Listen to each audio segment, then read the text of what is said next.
ஒட்டுமொத்த உயிரினங்களுக்கும் மனித குலத்துக்கு மட்டும் பொதுவாக இருக்கிற ஒரு நோயை பத்தி உங்களுக்கு தெரியுமா? இந்த பதிவுல உயிர்களுக்கான நோய் மற்றும் அதை எப்படி தர்மமாக மாத்துறதுங்கிறத பத்தியும் மனித குலத்துக்கு இருக்கிற பொதுவான நோயை எப்படி சரி செய்யறத பத்தியும் பார்க்க போறோம். முதல்ல எல்லா உயிர்களுக்கும் இருக்கிற பொதுவான நோய் பசி. என்னடா பசிய போய் நோயின்னு எப்படி சொல்ல முடியும்னு உங்களுக்கு தோணலாம். இந்த பதிவை முழுவதும் கேளுங்க, அதுக்கப்புறம் உங்க கருத்துக்களை திறந்த மனதோட வெளிப்படுத்துங்க. பசிங்கிறது ஒரு பொதுவான நோய்ங்கிறதுனாலதான் சித்தர்களே அதை பசி பிணின்னு குறிப்பிடுறாங்க. பொதுவா ஒரு பாக்டீரியல் டிசீஸோ ஹார்மோனல் டிசீஸோ ஆர்கன் டிசீஸோ கவனிக்காம விட்டுட்டோம்னா என்னாகும்? உயிராற்றல் கொஞ்சம் கொஞ்சமா குறைஞ்சி கடைசியில மரணமே சம்பவிக்கும். அதே போலதான் பசிக்கும் ஒரு 5 ஹவர்ஸ்க்கு ஒரு தடவை உடலுக்கு உணவு கொடுத்துக்கிட்டே இருக்கணும். அப்படி கொடுக்கலன்னா சில நாட்கள்ல உடல் மரிச்சு போகும். இங்க உணவுங்கிறது பசிய போக்குற மருந்துங்கிறத உறுதியா தெரிஞ்சுக்கணும். இந்த பசி பிணி பூமியில வாழக்கூடிய மரம் செடி கொடியில இருந்து எல்லா உயிர்களுக்கும் பொதுவானது. பசி நோயின்னா அதை நிவர்த்தி பண்ற உணவை வழங்குறது தர்மத்துக்கு சமம். அதனாலதான் அன்னதானமும் ஃபுட் டொனேஷனும்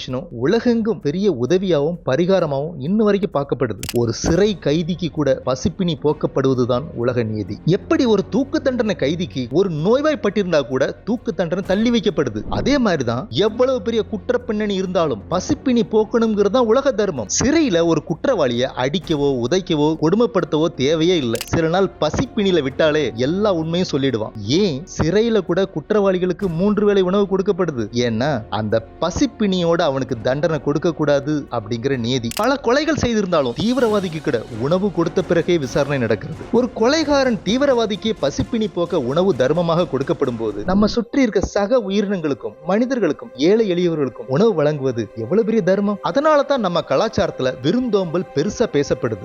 எதிரி கூட வீட்டுக்கு வந்தா பசிப்பினி போக்கணும்னு வள்ளுவரே குறிப்பிட்டிருக்காரு. நம்ம ஊர்கள்ல அநேக இறைச்சி கடைகள்ல ஆடு மாடு கோழிகளுக்கு சரியான உணவு கொடுக்கப்படுறதே இல்லை. அதுக்கு கடைக்காரங்க சொல்ற பதில் என்னன்னா, நாளைக்கோ அடுத்த சில மணி நேரங்களோ அது கொல்லப்படும் போது அதற்கு ஏன் கொடுக்கணும்ன்றாங்க. அது கொல்லப்படும் வரை அதற்கு உணவளிப்பதே தர்மம். வள்ளலார் வாடிய பயிரை பார்க்கும் போதெல்லாம் அதுக்கு தண்ணீர் கொடுத்து தர்மம் செய்திருக்கிறாரு. ஜீவகாருண்யமே முக்திக்கு வழிங்கிற கொள்கையை பரப்புனாரு. பசிப்பினி போக்குற இடத்துல இருந்துகிட்டு அதை செய்ய தவறுவதும் அதர்மம் தான். உங்களை சுத்தி இருக்கிற மரம் செடி கொடி ஜீவராசிகள் மனிதர்களுக்கு பசிப்பினி போக்குற தர்மத்தை செய்யுங்க. நோய் இல்லாம வாழுங்க. ஏன்னா இன்னைக்கு ஏற்படுற அநேக நோய்கள் லைக் டயபெட்டிக்ஸ், கொலஸ்ட்ரால் எல்லாமே தேவைக்கு அதிகமாக எடுத்துக்கொண்ட உணவுகள் தான் முழுமுதற் காரணம். இதுல ஒரு பியூட்டி என்னன்னா, உணவை சாப்பிடுறது மட்டும்தான் நாம, மற்ற எல்லா வேலைகளையும் நம்ம உயிரே பார்த்துக்குது. அதே சமயம் ஒரு கை உணவு கூட வீணடிக்கப்படாம அதை முழுமையா ஏதாவது ஒரு உயிருக்கு உணவா பயன்படுத்துறது தான் இந்த இயற்கைக்கு நாம செலுத்துற நன்றி கடன். அடுத்த பிணியான மனிதர்களுக்கு மட்டும் பொதுவா இருக்கிற நோயை பத்தியும் அதை எப்படி நிவர்த்தி பண்றதை பத்தியும் அடுத்த பதிவுல பார்க்கலாம். இந்த பதிவை பற்றிய உங்க கருத்துக்களை கமெண்ட் பாக்ஸ்ல தெரியப்படுத்துங்க. இந்த பதிவை வெளியிட உதவிய சுகுமார் சீனிவாசன் ஐயாவுக்கு நன்றி. வணக்கம்.